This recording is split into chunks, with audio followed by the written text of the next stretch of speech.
الحمد للہ وکفى والصلاة والسلام علی عباده الذین اصطفى خصوصا علی افضلهم وخاتم النبیین محمد الامین وعلی آلہ وصحبہ اجمعین اما بعد فاعوذ باللہ من الشیطان الرجیم بسم اللہ الرحمن الرحیم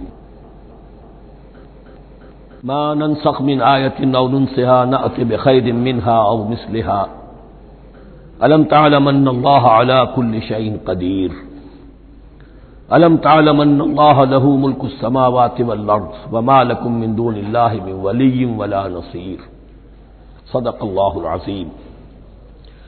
ان آیات مبارکہ کا ترجمہ اگرچہ ہم کر چکے ہیں، لیکن اس کا جو اصل مفہوم ہے اور اس کا پس منظر ہے اس کو سمجھنا ضروری ہے۔ آپ کو معلوم ہے کہ اللہ کا دین آدم سے لے کر این دم تک ایک ہی ہے۔ نوح کا دین، موسیٰ کا دین، عیسیٰ کا دین، محمد کا دین صلی اللہ علیہ وسلم علیہ الصلوۃ والسلام، دین ایک ہی ہے۔ شریعتوں میں فرق رہا ہے، اور یہ فرق جو رہا ہے اس کا اصل سبب یہ ہے کہ نوع انسانی مختلف اعتبارات سے ارتقاء کی مراحل طے کر رہی تھی۔ ذہنی پختگی، شعور کی پختگی، پھر سوشل ایولیوشن، تمدنی ارتقاء، یہ مسلسل جاری تھا۔ لہذا اس ارتقاء کے جس مرحلے میں رسول آئے اسی کی مناسبت سے ان کو تعلیمات دے دی گئی۔ ان میں وہ حصے بھی تھے کہ جو ایٹرنل ہیں، جو ہمیشہ رہیں گے، اور ایسے بھی تھے کہ جو اس زمانے کی مناسبت سے تھے۔ اب جب اگلا رسول آئے گا تو ظاہر بات ہے کہ ان میں سے کچھ چیزوں میں تغیر و تبدل ہو جائے گا، کچھ چیزیں نئی آ جائیں گی، کچھ پرانی ساقط ہو جائیں گی۔ یہ پرانی چیزوں کا ساقط ہونا یہ کہلاتا ہے ناسخ ہونا، ناسخ و منسوخ کا مسئلہ، کہ وہ حکم منسوخ ہو گیا اور اس کی جگہ پر کوئی اور حکم آ گیا ہے۔ یا تو اللہ تعالیٰ تعین کے ساتھ منسوخ فرماتے ہیں، یا یہ کہ اس شے کو سرے سے لوگوں کے ذہنوں سے زائل کر دیتے ہیں۔ اعتراض یہ کر رہے تھے یہودی کہ اگر تو یہ دین وہی ہے جو موسیٰ کا تھا تو ظاہر بات ہے کہ پھر شریعت پوری وہی ہونی چاہیے۔ اس کے اعتراض کا جواب ہے جو یہاں دیا جا رہا ہے، اور یہی مسئلہ پھر قرآن میں بھی ہے۔ قرآن کی بھی تدریج کے ساتھ شریعت کی تکمیل ہوئی ہے۔ جیسا کہ میں نے پہلے عرض کیا تھا، شریعت کا بلو پرنٹ آپ کو سورہ بقرہ میں مل جائے گا آگے چل کر، لیکن شریعت کی تکمیل ہوئی ہے سورہ مائدہ میں۔ یہ جو تقریباً 5-6 سال کا وقفہ ہے، اس میں کچھ احکام شروع میں دیے گئے، پھر ان میں رد و بدل کر کے، اور پھر آخر میں الیوم اکملت لکم دینکم واتممت علیکم نعمتی ورضیت لکم الاسلام دینا۔ تو یہ ناسخ و منسوخ کا مسئلہ صرف سابقہ شریعتوں اور شریعت محمدی میں نہیں ہے صلی اللہ علیہ وسلم، بلکہ خود شریعت محمدی میں بھی زمانی اعتبار سے ارتقاء ہوا ہے کہ پہلے شراب کے بارے میں حکم دیا گیا کہ اس کی مضرت زیادہ ہے، گناہ کا پہلو زیادہ ہے، کچھ فائدے بھی ہیں بس۔ اس کے بعد آیا اگر شراب کے نشے میں ہو تو نماز مت پڑھو، نماز کے قریب مت جاؤ۔ تو مائدہ میں آخری حکم آ گیا، حال انتم منتہون، اب باز آتے ہو کہ نہیں آتے، حرام کر دیا گیا۔ تو یہ تدریجاً ہوا ہے۔ تو ناسخ و منسوخ قرآن میں بھی ہے، اور ناسخ و منسوخ قرآن اور تورات کے مابین بھی ہے۔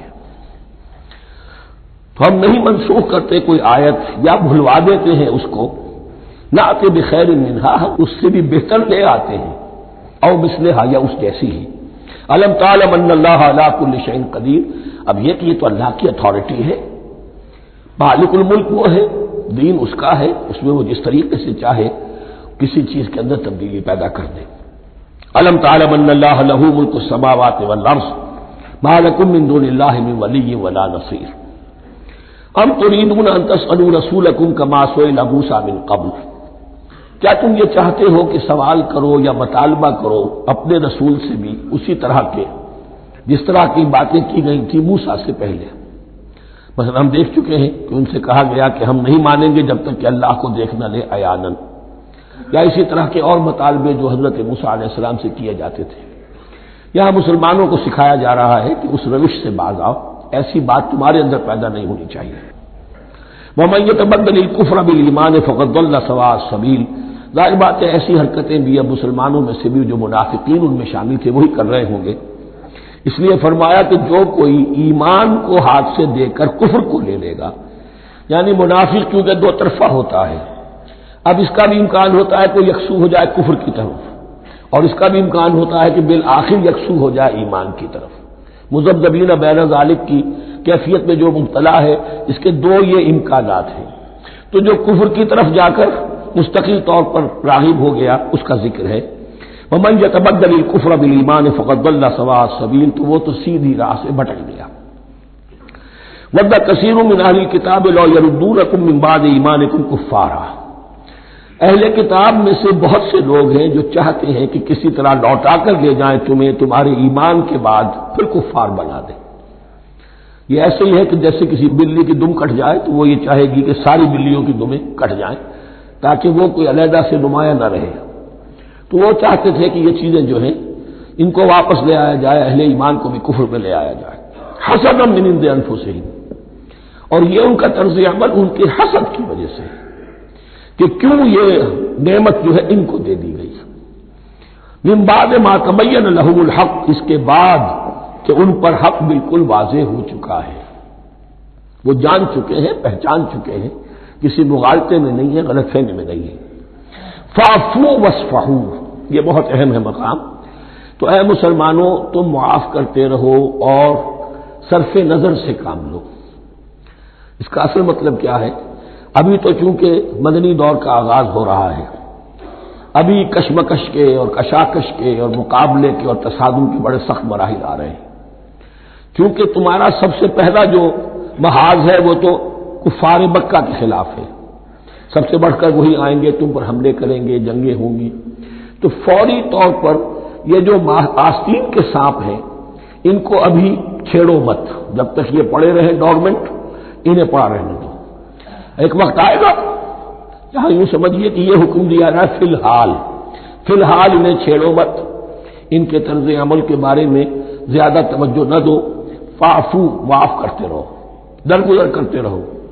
اور وصفحو کہتے ہیں، صفح کہتے ہیں ایک طرف کا، یہ صفح ہے، یہ ورق ہے، صرف نظر کر لینا، دیکھا اندیکھا کر لینا، نظر انداز کر دینا، حتی یاتی اللہ بامرہ، یہاں تک کہ اللہ اپنا فیصلہ لے آئے۔ ایک وقت آئے گا کہ پھر مسلمانوں کو غلبہ آخری حاصل ہو جائے گا، اور جب جو یہ باہر کے دشمن ہیں ان سے تم نمٹ لو گے، پھر یہ کہ ان اندرونی دشمنوں کے خلاف بھی تمہیں اب آزادی دی جائے گی کہ ان کو بھی ان کے کیفر کردار تک پہنچا دو۔ ان اللہ علی کل شیء قدیر، یقیناً اللہ ہر چیز پر قادر ہے۔ واقیموا الصلاۃ وآتوا الزکاۃ، نماز قائم رکھو، زکوٰۃ دیتے رہو۔ وما تقدموا لانفسکم من خیر تجدوہ عند اللہ، اور جو کچھ بھی تم خیر میں سے، بھلائی میں سے اپنے لیے آگے بھیجو گے، کوئی مال خرچ کر رہے ہو تو خرچ کہاں ہو گیا؟ وہ تو اللہ کے ہاں ڈپازٹ ہو گیا، جمع ہو گیا۔ وما تقدموا لانفسکم من خیر تجدوہ عند اللہ، اسے اللہ کے پاس پاؤ گے۔ ان اللہ بما تعملون بصیر، یقیناً جو کچھ تم کر رہے ہو اللہ اسے دیکھ رہا ہے۔ وقالوا لن يدخل الجنة الا من كان هودا او نصارى، اب دیکھیں جب یہ نئی امت اب تشکیل پا رہی ہے تو یہودی اور نصرانی جو ایک دوسرے کے دشمن تھے مسلمانوں کے مقابلے میں جمع ہو گئے،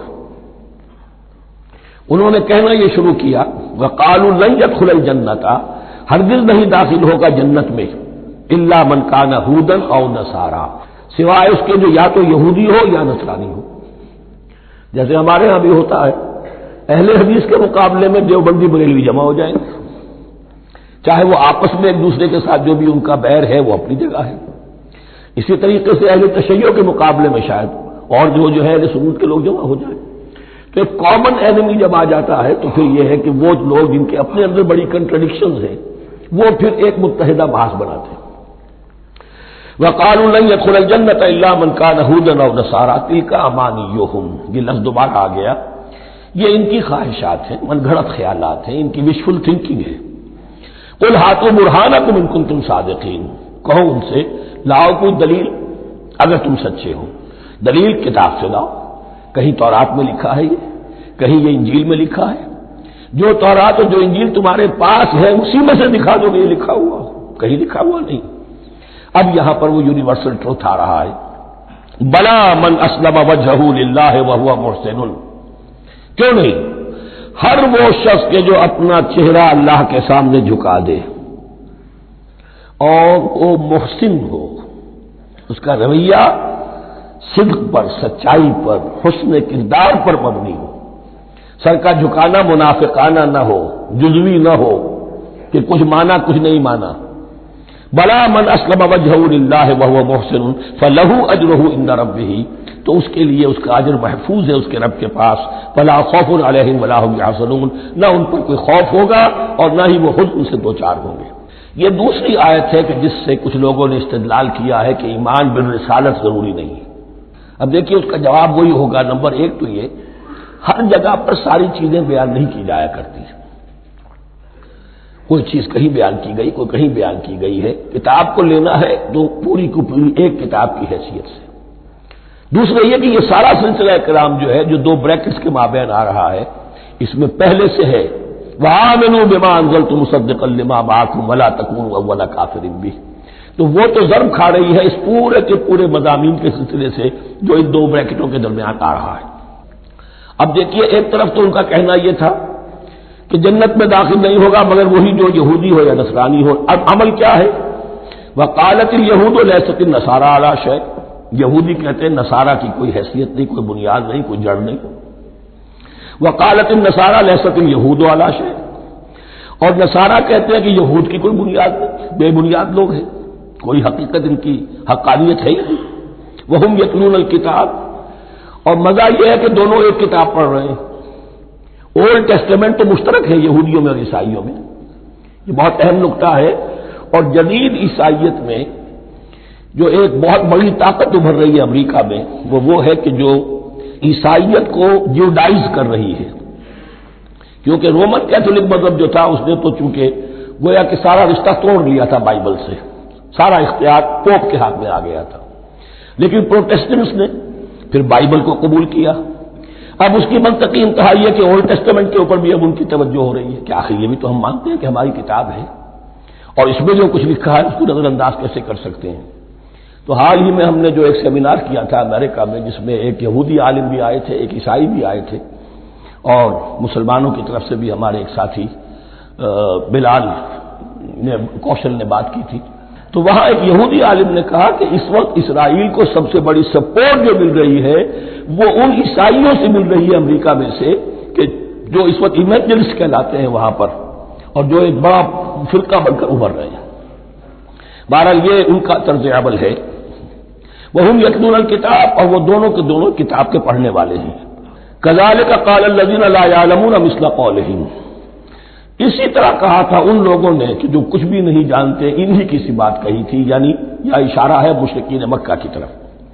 فاللہ یحکم بینہم یوم القیامۃ فیما کانوا فیہ یختلفون، تو اللہ تعالیٰ فیصلہ کر دے گا ان کے مابین قیامت کے دن ان تمام باتوں کا جن میں کہ یہ اختلاف کر رہے تھے۔ ومن اظلم ممن منع مساجد اللہ ان یذکر فیہا اسمہ وسعی فی خرابہا۔ اب دیکھیے یہاں جو بخیہ یہ آیات آ رہی ہیں، تو اگرچہ خطاب تو ہے وہ بریکٹس کے مابین، خطاب میں بنی اسرائیل، لیکن اب یہاں کچھ ریفرنسز اہل مکہ کی طرف شروع ہو گئے ہیں، اور اس کے بعد سے حضرت ابراہیم کا تذکرہ آئے گا، پھر تحویل قبلہ کا ذکر آئے گا۔ تحویل قبلہ میں ظاہر بات ہے کہ وہ قبلہ جو ہے وہ مشرکین مکہ کے قبضے میں تھا اس وقت، اس حوالے سے ریلیونٹ کچھ مضامین جو ہیں اس کی تمہید باندھی جا رہی ہے۔ یہ ساری تمہید ہے جو آگے آنے والا مضمون ہے تحویل قبلہ، جو علامت تھی اس بات کی کہ اب وہ سابقہ امت مسلمہ معزول کر دی گئی اور نئی امت محمد صلی اللہ علیہ وسلم اس مقام پر نصب کر دی گئی، انسٹال کر دی گئی۔ اس کے حوالے سے جو مسئلے اٹھیں گے، اسی لیے قال الذین لا یعلمون مثل قولہم، میں نے عرض کیا کہ یہ مشرکین مکہ کی طرف اشارہ ہے۔ ومن اظلم ممن منع مساجد اللہ یذکر فیہا اسمہ، اس سے بڑھ کر ظالم کون ہوگا جو اللہ تعالی کی مسجدوں سے لوگوں کو روکے کہ وہ اس میں اس کا نام لے سکے۔ چونکہ مشرکین مکہ نے مسلمانوں کو محروم کر دیا تھا حرم سے، اب وہاں جانے کی ان کو اجازت نہیں تھی۔ سن 6 میں حضور گئے بھی ہیں، تب بھی یہ کہ صلح حدیبیہ ہو گئی، واپس آنا پڑا، عمرہ کرنے کی اجازت نہیں ملی، سن 7 میں پھر ہوا ہے۔ تو یہ 7 برس بہت شاہ گزرے ہیں، محمد الرسول اللہ صلی اللہ علیہ وسلم اور اہل ایمان پر۔ اب یہاں ذکر ہو رہا ہے ان کا، قریش کا۔ وَمَنْ أَظْلَمُ مِمَّن مَنَعَ مَسَاجِدَ اللَّهِ أَن يُذْكَرَ فِيهَا اسْمُهُ وَسَعَىٰ فِي خَرَابِهَا، اور وہ اس کی تخریب میں لگے ہوئے ہیں۔ یہ خراب تخریب سے اسی سے بنا ہے۔ یہ تخریب دو طرح کی ہوتی ہے، ایک ظاہری تخریب ہوتی ہے کسی مسجد کو گرا دینا، اور ایک ظاہری نہیں باطنی معنوی وہ ہوتی ہے۔ وہ جو تخریب ہے وہ یہ ہے کہ توحید کی بجائے اسے شرک کا اڈا بنا دیا ہے۔ وہ تو دنیا کے بتکدوں میں پہلا وہ گھر خدا کا، ہم اس کے پاسباں ہیں، وہ پاسباں ہمارا، 360 بت رکھ دیے گئے اس گھر میں لا کر، جو ابراہیم نے تعبیر کیا تھا توحید خالص کے لیے۔ وَسَعَىٰ فِي خَرَابِهَا، یہ لفظ ذرا نوٹ کر لیجئے، یہ ایک حدیث میں بھی آیا ہے، بڑی دلدوز حدیث ہے، اور میں چاہتا ہوں کہ آپ اسے ذہن میں رکھیں۔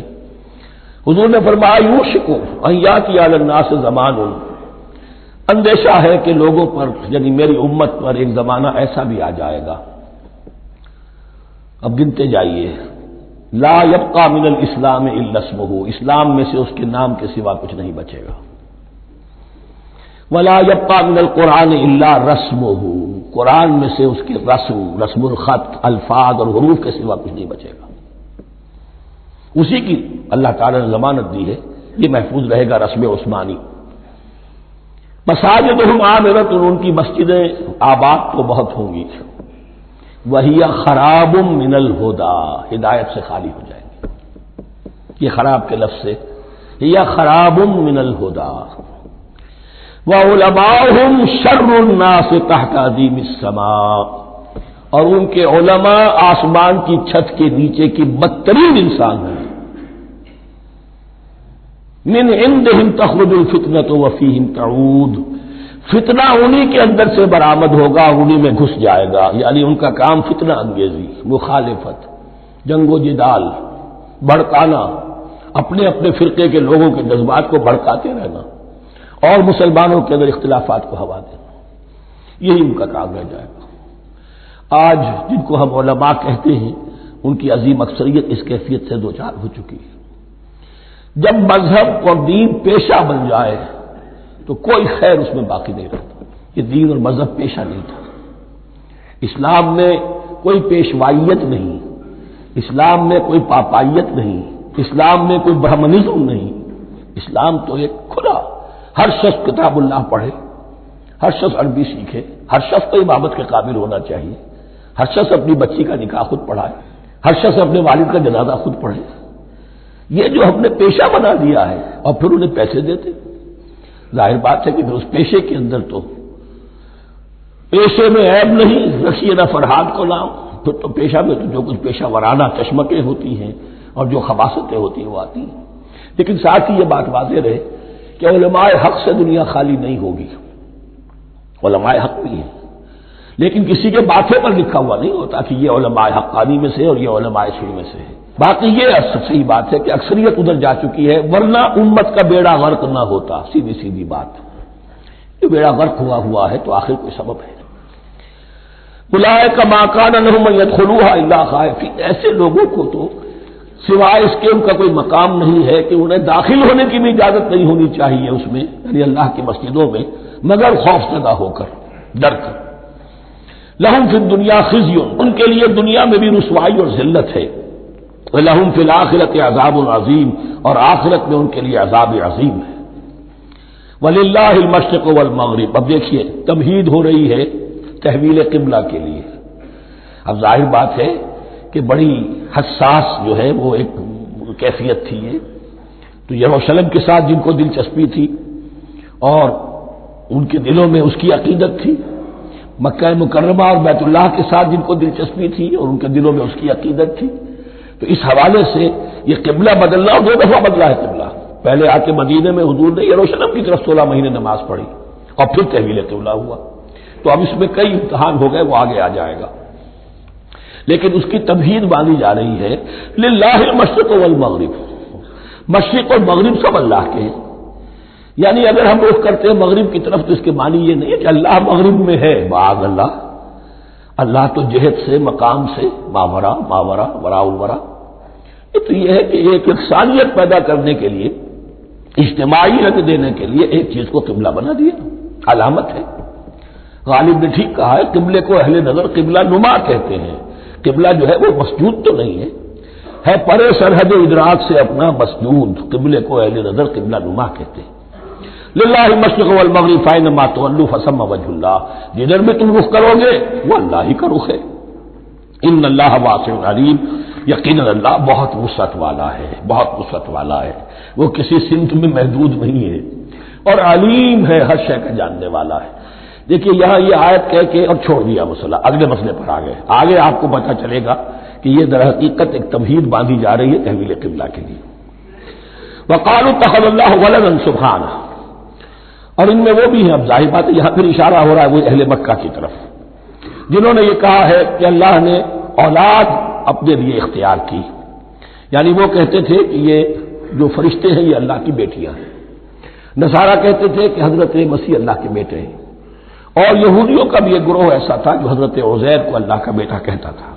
بل لہ ما فی السماوات والارض، نہیں، آسمانوں اور زمین میں جو کچھ ہے اسی کی ملکیت ہے، سب مخلوق ہے، مملوک ہے، خالق اور مالک صرف وہ ہے۔ کل لہ قانتون، اور سب کے سب اس کے فرما بردار ہیں، بڑے سے بڑا رسول، بڑے سے بڑا ولی، بڑے سے بڑا فرشتہ، بڑے سے بڑے اجرام سماویہ، سب کل لہ قانتون۔ بدیع السماوات والارض، وہ آسمان اور زمین کو پیدا کرنے والا ہے بغیر کسی شے کے۔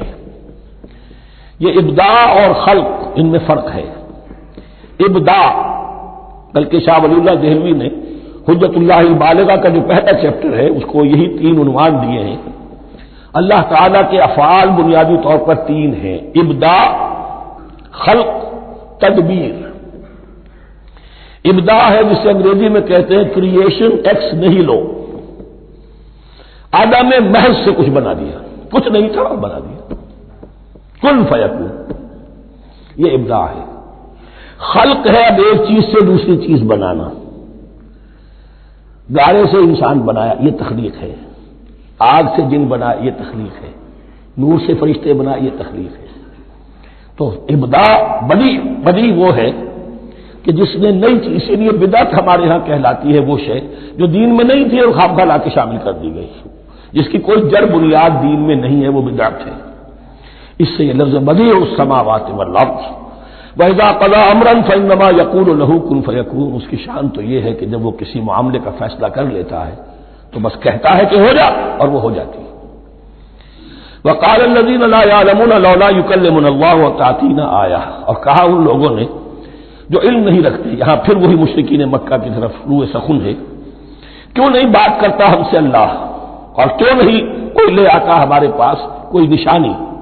یہ میں عرض کر چکا ہوں، یہ مضمون جو ہے کہ ان کا مطالبہ تھا بہت شدت کے ساتھ کہ کوئی معجزے ویسے ہی دکھاؤ جیسے تم کہتے ہو کہ عیسیٰ نے دکھائے تھے، موسیٰ نے دکھائے تھے، تو ہمارے یہ مطالبے پورے کر دو، ہم مان لیں گے۔ یہ ذکر آئے گا سورہ انعام میں اور پھر سورہ بنی اسرائیل میں۔ کذالک قال الذین من قبلہم مثل قولہم، اسی طرح کی باتیں جو لوگ ان سے پہلے آئے تھے وہ بھی کہتے رہے۔ تشابہت قلوبہم، ان کے دل ایک دوسرے سے مشابہ ہو گئے ہیں۔ قد بینا الآیات لقوم یوقنون، اور ہم نے تو اپنی آیات کو واضح کر دیا ہے ان لوگوں کے لیے جو یقین کرنا چاہیں۔ انا ارسلناک بالحق بشیرا ونذیرا، اے نبی ہم نے آپ کو بھیجا ہے حق کے ساتھ بشیر اور نذیر بنا کر۔ بنیادی حیثیت آپ کی یہ ہے کہ آپ اہل حق کو بشارت دیں، فراح و ریحان و جنت النعیم، فسلام لک من اصحاب الیمین، یہ بشارت دیجیے۔ اور جو غلط راستے پر جائیں، کفر کریں، منافقت میں مبتلا ہوں، ملحد ہوں اور بدعملی کریں، ان کو آپ خبردار کر دیجئے کہ جہنم ان کے لیے تیار کر دی گئی ہے۔ آپ کا کام دعوت ہے، ابلاغ ہے، تبلیغ ہے، نصیحت ہے۔ ولا تسأل عن اصحاب الجحیم، آپ سے سوال نہیں کیا جائے گا جہنمیوں کے بارے میں کہ محمد یہ کیوں جہنم میں پہنچ گئے، ہم نے تمہیں بھیجا تھا، تمہارے ہوتے ہوئے یہ جہنمی کیوں ہو گئے، نہیں، یہ آپ کی ذمہ داری نہیں ہے۔ کون جنت میں جانا چاہتا ہے، کون جہنم میں جانا چاہتا ہے، یہ آدمی کا اپنا فیصلہ ہے۔ آپ کا کام ہے کہ حق کو واضح کر دیں، ہاں وضاحت میں کمی نہ رہ جائے، حق واضح ہو جائے، کوئی اشتباہ نہ ہو، بالکل مبرہن ہو جائے، واضح ہو جائے، بس یہ ذمہ داری آپ کی ہے، اس سے زیادہ نہیں۔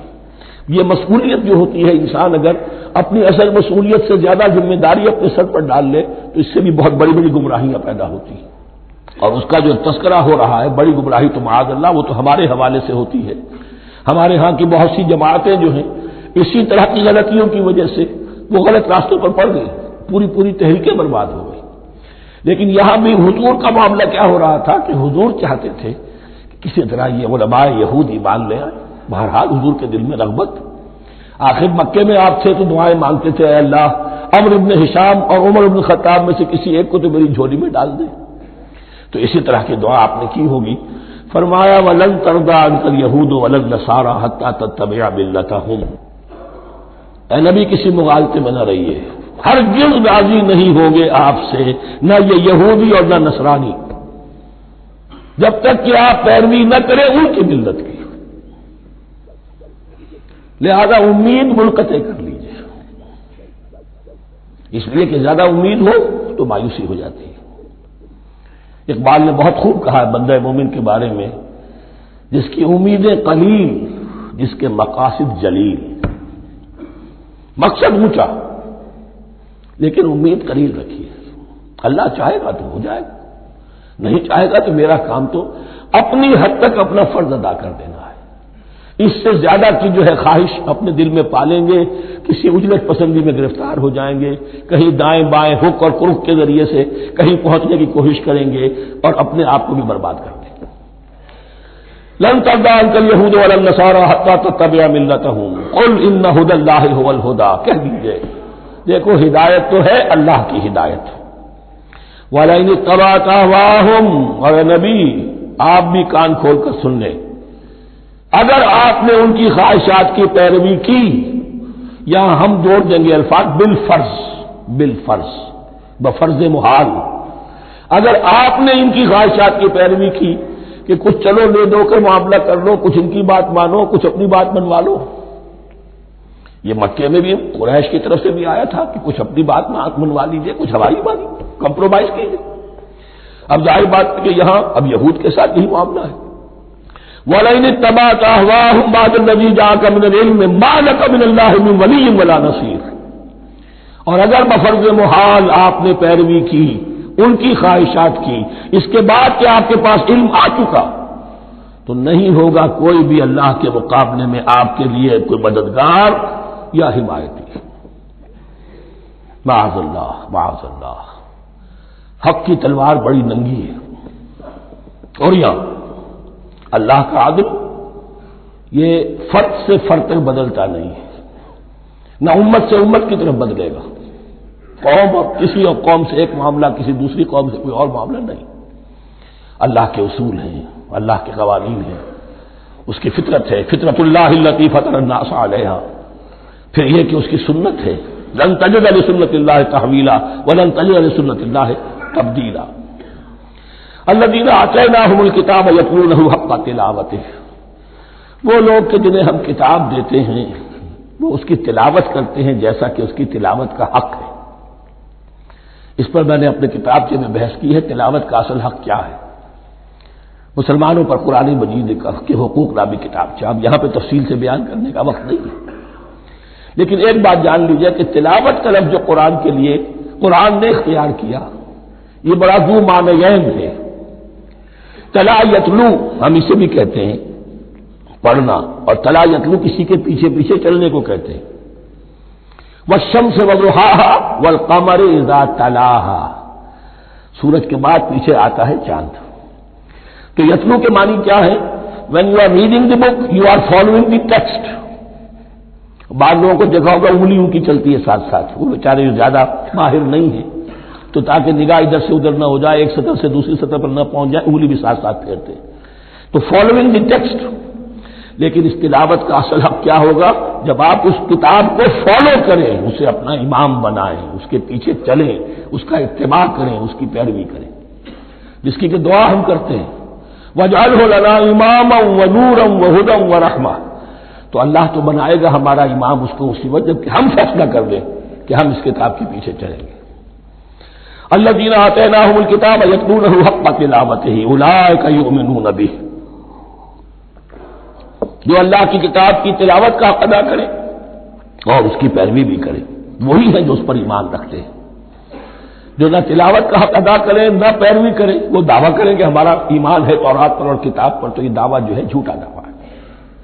میں وہ حدیث آپ کو سنا چکا ہوں، ما آمن بالقرآن من استحل محارمہ، جس شخص نے قرآن کی کسی حرام کردہ شے کو اپنے لیے حلال کر لیا، اس کا قرآن پر کوئی ایمان نہیں۔ ومن یکفر بہ فاولئک ھم الخاسرون، اور جو اس کا کفر کرے گا تو وہی لوگ ہیں خسارے میں رہنے والے۔ اب وہ بریکٹ بند ہو رہی ہے، وہ آیت کے جو چھٹے رکوع کے شروع میں آئی تھی دوبارہ آ گئی جوں کہ توں، یا بنی اسرائیل اذکروا نعمتی التی انعمت علیکم وانی فضلتکم علی العالمین۔ یہ ترتیب ذہن میں رکھیے۔ اور دوسری آیت بھی جو کہ توں، صرف یہ ہے کہ ترتیب تھوڑی سی بدلی ہے۔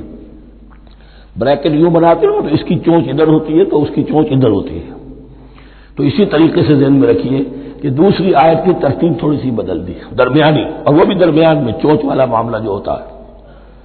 واتقوا یوما لا تجزی نفس عن نفس شیئا، یہ تو جو کہ تو وہی ہے، ڈرو اس دن سے جس دن کوئی جان کسی دوسری جان کے کام نہ آ سکے گی۔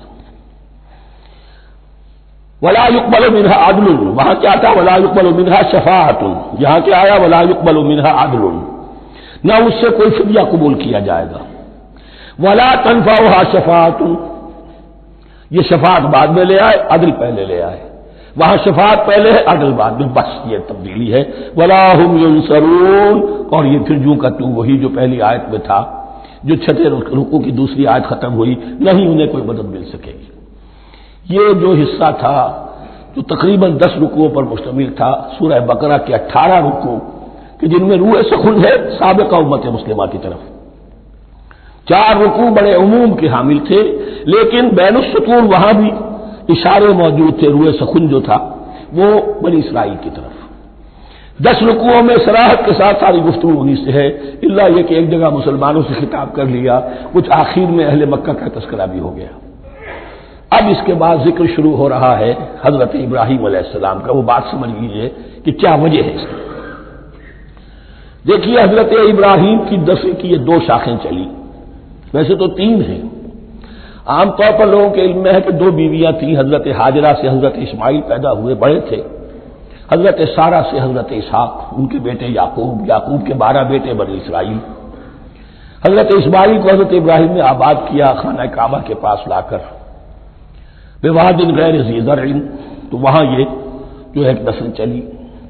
لیکن نبوت جو ہے حضرت ابراہیم کے بعد حضرت اسماعیل کو تو ملی، اس کے بعد مسلسل یوں سمجھیے کہ تقریباً 3000 کا فصل ہے سالوں کا کہ کوئی نبوت اس شاخ میں نہیں آئی۔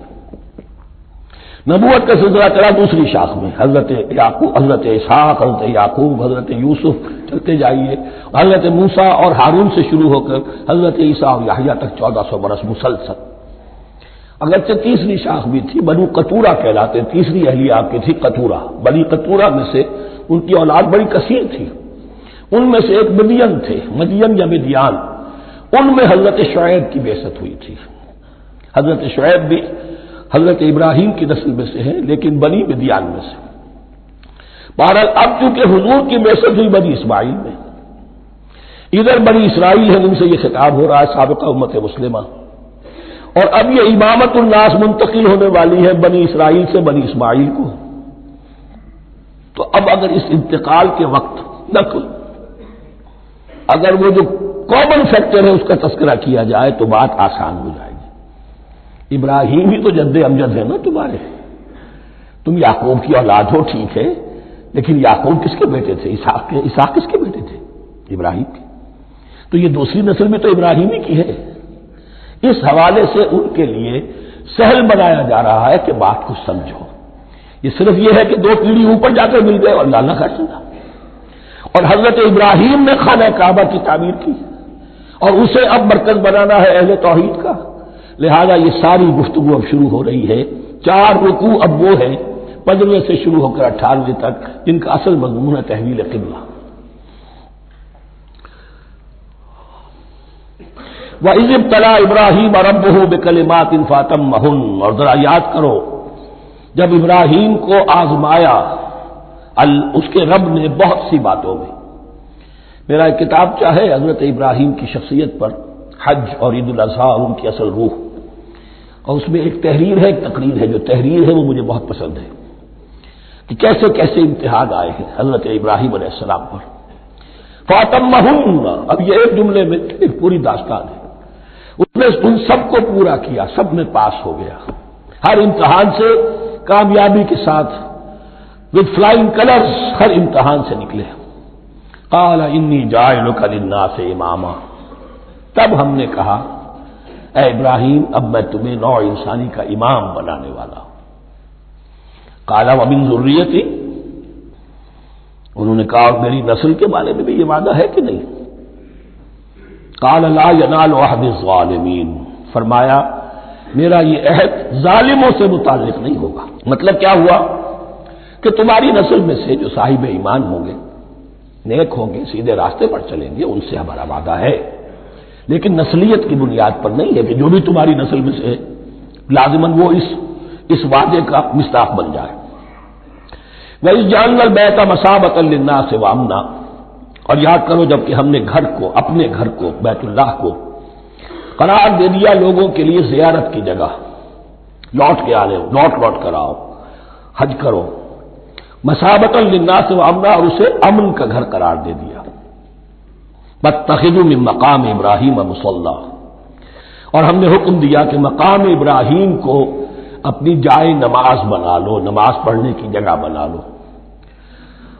آج کل تو بعض علماء نے یہ کہا ہے کہ مقام ابراہیم سے مراد کوئی خاص پتھر نہیں ہے، بلکہ اصل میں وہ تو پوری جگہ جو تھی وہ مقام ابراہیم، حضرت ابراہیم وہاں آباد ہوئے تھے.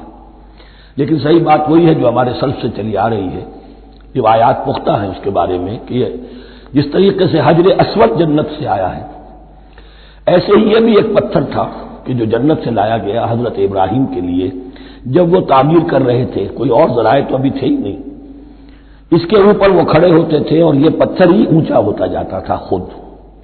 اب جیسے جیسے تعمیر اوپر جا رہی ہے تو اس کے لیے یہ پتھر اونچا ہوتا تھا. وہ پتھر ہے جو مقام ابراہیم اب بھی محفوظ ہے، اور وہاں پر پھر طواف کر کے کعبے کا مکمل، پھر اس کے آس پاس جو ہے 2 رکعت جو ہے وہ ادا کی جاتی ہے نماز. وَعَهِدْنَا إِلَىٰ إِبْرَاهِيمَ وَإِسْمَاعِيلَ أَن طَهِّرَا بَيْتِيَ لِلطَّائِفِينَ وَالْعَاكِفِينَ وَالرُّكَّعِ السُّجُودِ، اور ہم نے عہد لے لیا تھا ابراہیم اور اسماعیل سے کہ تم دونوں ہمارے اس گھر کو، بیتیا میرے اس گھر کو پاک رکھو. اب یہ تطہیر بھی دونوں طرح کی ہوگی، ظاہری صفائی بھی ہو، گند نہ ہو، تاکہ ظاہر آئیں تو ان کے دلوں میں جو کدورت پیدا نہ ہو، کوفت نہ ہو، کھلی فضا ہو، صاف رکھو. اور تطہیر باطنی، وہاں توحید کا چرچا ہو، کوئی اور کفر اور شرک جو ہے وہ نہ آنے پائے. ان طہرا بیتی للطائفین والعاکفین، طواف کرنے والوں کے لیے، اعتکاف کرنے والوں کے لیے، والرکع السجود، اور رکوع اور سجود کرنے والوں کے لیے. وَإِذْ قَالَ إِبْرَاهِيمُ رَبِّ اجْعَلْ هَٰذَا بَلَدًا آمِنًا وَارْزُقْ أَهْلَهُ مِنَ الثَّمَرَاتِ مَنْ آمَنَ مِنْهُمْ بِاللَّهِ وَالْيَوْمِ الْآخِرِ. اور یاد کرو جب کہ ابراہیم نے کہا تھا اے میرے پروردگار اس گھر کو امن کی جگہ بنا دے، اور اس کے رہنے والوں، اس کے ہاں آباد ہونے والوں کو یعنی بنی اسماعیل کے لیے ان کو رزق عطا فرما، میووں کا اور پھلوں کا. من آمن منہم باللہ والیوم الآخر. اب یہاں حضرت ابراہیم خود رک گئے کہ میں اپنی ساری اولاد کے لیے یہ دعا نہ کروں، اس لیے کہ وہاں روک دیا گیا تھا لا ینال عہد الظالمین.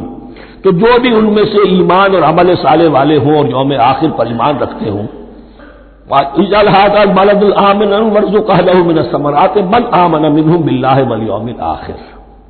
اب یہاں دیکھیے اللہ تعالیٰ نے گویا کہ ہم کہیں گے ازرہ شفقت مسکراتے ہوئے گویا کہ فرمایا کہ ابراہیم قال ومن کفر، تمہاری اولاد میں سے جو کفر کرے گا فأمتعه قلیلا، اس کو بھی میں دنیا کا ساز و سامان تو دوں گا.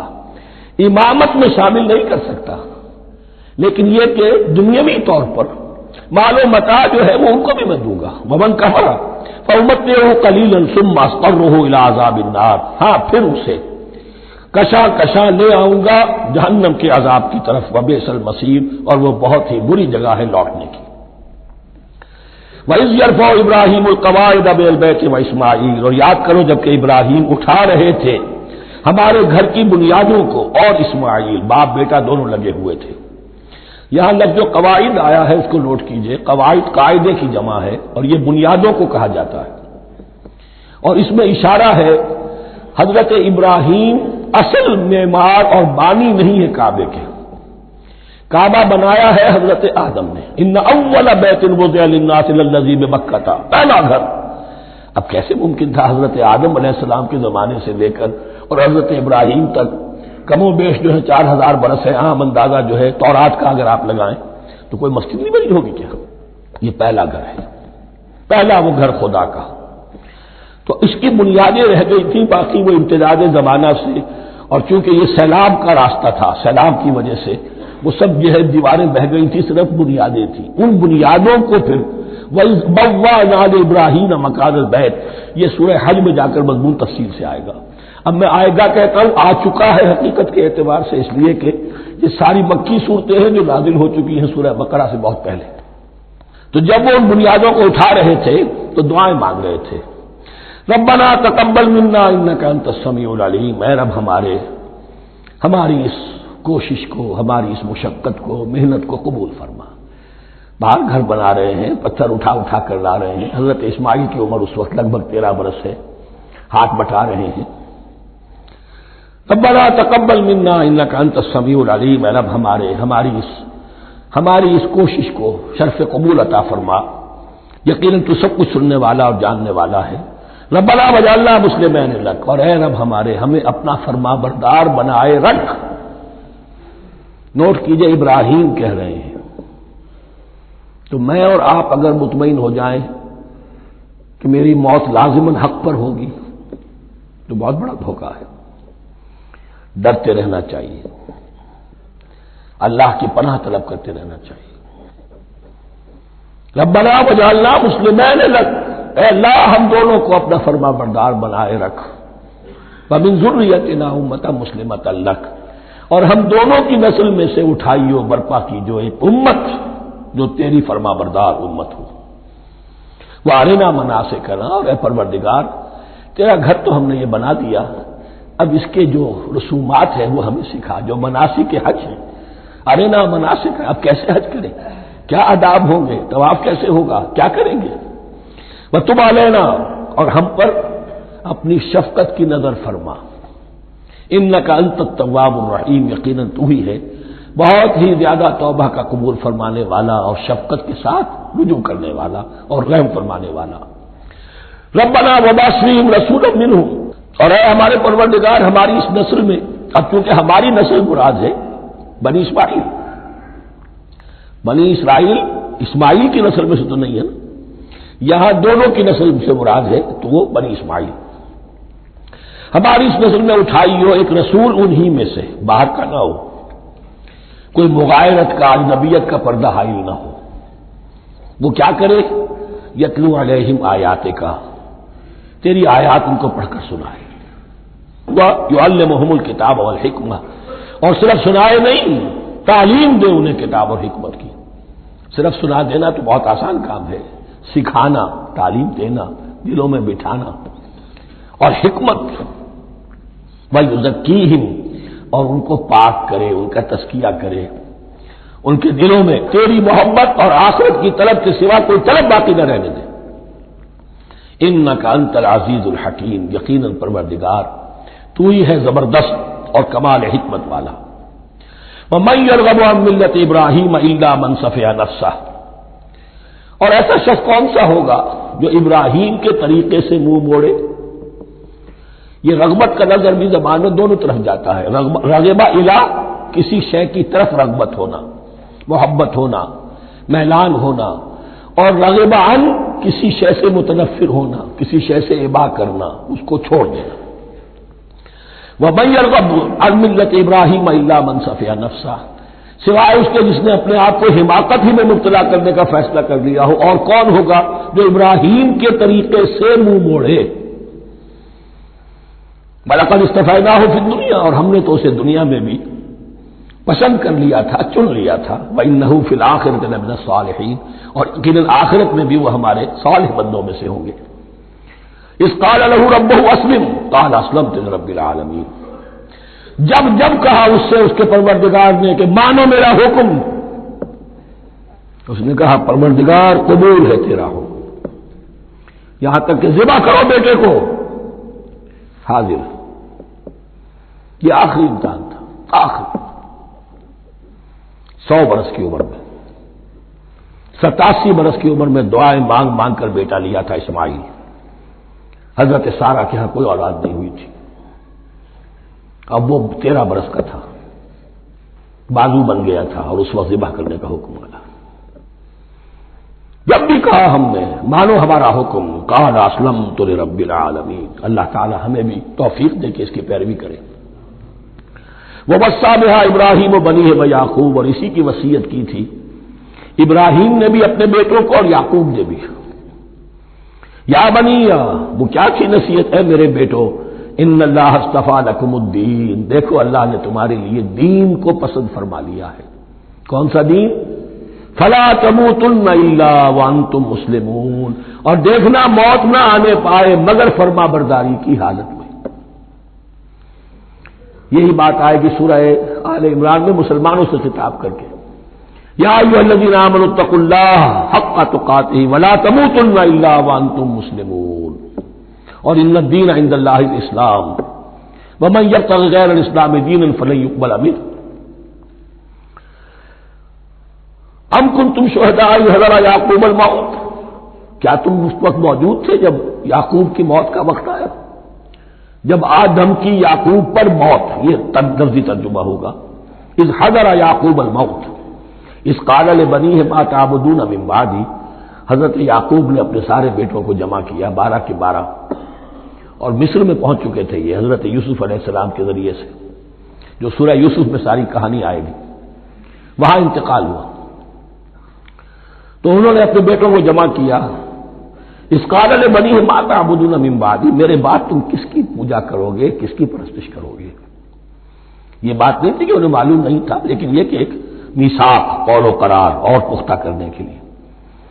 قالوا نعبد الہک و الہ آبائک ابراہیم و اسماعیل و اسحاق، کہا کہ ہم پوجیں گے، بندگی کریں گے، پرستش کریں گے آپ کے معبود کی اور آپ کے آبا ابراہیم، اسماعیل اور اسحاق کے معبود کی، اور یہ کوئی مختلف معبود نہیں ہے، الہ واحد، وہ تو ایک ہی الہ ہے۔ وَنَحْنُ لَهُ مُسْلِمُونَ، ہم اس کے لیے اس کے سامنے سر جھکاتے ہیں، اسی کی فرما برداری کا اقرار کرتے ہیں۔ تِلْكَ أُمَّةٌ قَدْ خَلَتْ، یہ آیت 2 مرتبہ آئے گی اسی رکوع میں۔ یہ ایک گروہ تھا انسانوں کا جو گزر گیا، ابراہیم، اسماعیل، اسحاق، یعقوب، ان کی اولاد، قد خلت، وہ گزر گئے۔ لہا ما کسبت ولکم ما کسبتم، ان کے لیے تھا جو انہوں نے کمایا اور تمہارے لیے ہوگا جو تم کماؤ گے، یعنی یہاں پدرم سلطان بود کا کوئی مقام نہیں ہے، ہر شخص کے لیے اپنا عمل، اپنا ایمان، اپنی کمائی۔ ولا تسألون عما كانوا يعملون، تم سے یہ نہیں پوچھا جائے گا کہ وہ کیا کرتے تھے، تم سے پوچھا جائے گا تم کیا کر کے لائے ہو۔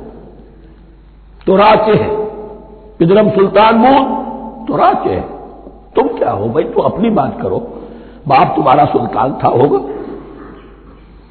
وقالوا كونوا هودا أو نصارى تهتدوا، لیکن اس پس منظر میں اب ان کی خباثت کو نمایاں کیا جا رہا ہے کہ یہ تو تھی وصیت ابراہیم کی اور یعقوب کی، اور اس وقت کے یہود و نصارہ کا کیا رویہ ہے؟ قالوا كونوا هودا أو نصارى تهتدوا، وہی متحدہ محاذ حضور کے خلاف۔ یا تو یہودی، انہوں نے کہا کہ یا یہودی ہو جاؤ یا نصرانی تو ہدایت پر ہو جاؤ گے۔ قل بل ملت ابراہیم حنیفہ، کہہ دیجئے نہیں، بل نتبع، ہم تو نتبع یہاں پر محذوف مانیے، بل نتبع ملت ابراہیم حنیفہ، نہیں، ہم تو پیروی کریں گے ابراہیم کے طریقے کی، بالکل یکسو ہو کر۔ وما کان من المشرکین، اور وہ مشرکوں میں سے نہیں تھے۔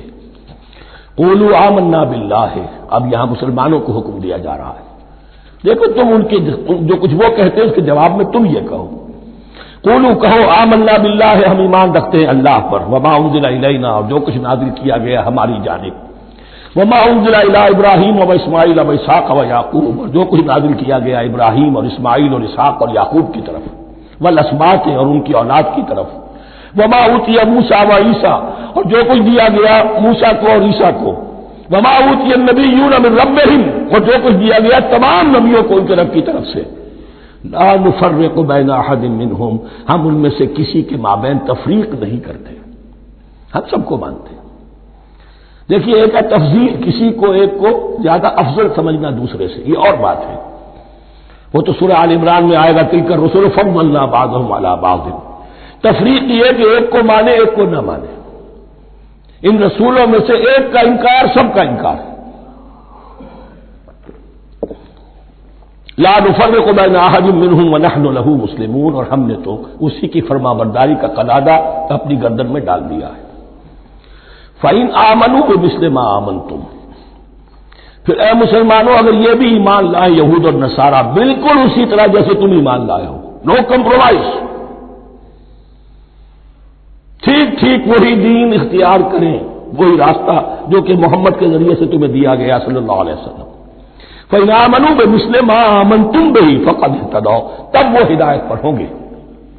وَإِنْ تَوَلَّوْا، اور اگر وہ پیٹھ موڑ لیں، فَإِنَّمَا هُمْ فِي شِقَاقٍ، تو اس کے معنی یہ ہیں کہ وہ زدم زدہ میں اور دشمنی کے اندر وہ مبتلا ہو چکے ہیں۔ فَسَيَكْفِيكَهُمُ اللَّهُ، تو اے نبی آپ کے لیے ان کے مقابلے میں اللہ کافی رہے گا، آپ فکر نہ کریں، آپ کسی کمپرومائز کی دعوت کی طرف توجہ ہی نہ دیں، کچھ دو کا معاملہ سوچیں بھی نہ، ان کی مخالفتوں سے آپ مرعوب نہ ہوں، ان کی دھمکیوں کا کوئی اثر نہ دیں۔ فَسَيَكْفِيكَهُمُ اللَّهُ، اللہ کافی رہے گا آپ کے لیے ان سب کے مقابلے میں۔ وَهُوَ السَّمِيعُ الْعَلِيمُ، اور یقیناً وہ سب کچھ سننے والا اور جاننے والا ہے۔ ایسا نہیں ہے کہ اسے معلوم نہ ہو کہ آپ اس وقت کن حالات میں ہیں، کیسی مشکلات میں ہیں، کس طرح کی نازک صورتحال دن بدن جو ہے شکل بدل رہی ہے، لیکن آپ قائم ہیں۔ یہ ہے جگہ جہاں پر خون پڑا ہوا ہے، اس نسخے میں جو حضرت عثمان تلاوت فرما رہے تھے، اور اس وقت باغیوں نے انہیں شہید کیا ہے، ان کی زوجہ محترمہ نائلہ، انہوں نے بچانا چاہا ہے تو ان کی انگلیاں کٹ گئیں، اور خون جو ہے وہ فَسَيَكْفِيكَهُمُ اللَّهُ، ان الفاظ پر وہ خون پڑا ہے، وہ دباب بھی موجود ہے۔ وَهُوَ السَّمِيعُ الْعَلِيمُ، اور وہ سب کچھ سننے والا اور جاننے والا ہے۔ صبغۃ اللہ، کیا معنی یہاں پر بھی ایک آپ کو محذوف ماننا ہوگا، اخترنا صبغۃ اللہ، ہم نے تو اختیار کر لیا ہے اللہ کے رنگ کو۔ وَمَنْ أَحْسَنُ مِنَ اللَّهِ صِبْغَةً وَنَحْنُ لَهُ عَابِدُونَ، اور اللہ سے بہتر رنگ کس کا ہوگا، اور ہم تو بس اسی کی بندگی، اسی کی پرستش کرنے والے ہیں۔ قُلْ أَتُحَاجُّونَنَا فِي اللَّهِ وَهُوَ رَبُّنَا وَرَبُّكُمْ، اے نبی ان سے کہیے کہ کیا تم ہم سے محاجہ کر رہے ہو، حجت بازی کر رہے ہو، جھگڑ رہے ہو، دلیل بازی کر رہے ہو اللہ کے بارے میں؟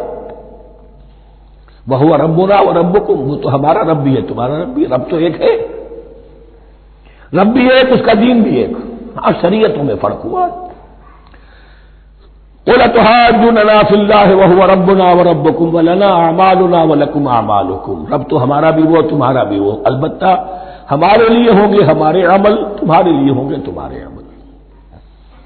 وَنَحْنُ لَهُ مُخْلِصُونَ، اور ہم تو اس کے لیے اپنے آپ کو خالص کر لینے والے۔ یہ ذرا 3 الفاظ یہاں پہ نوٹ کر لیجئے، یہ میرے اور آپ کے لیے لمحہ فکریہ ہیں۔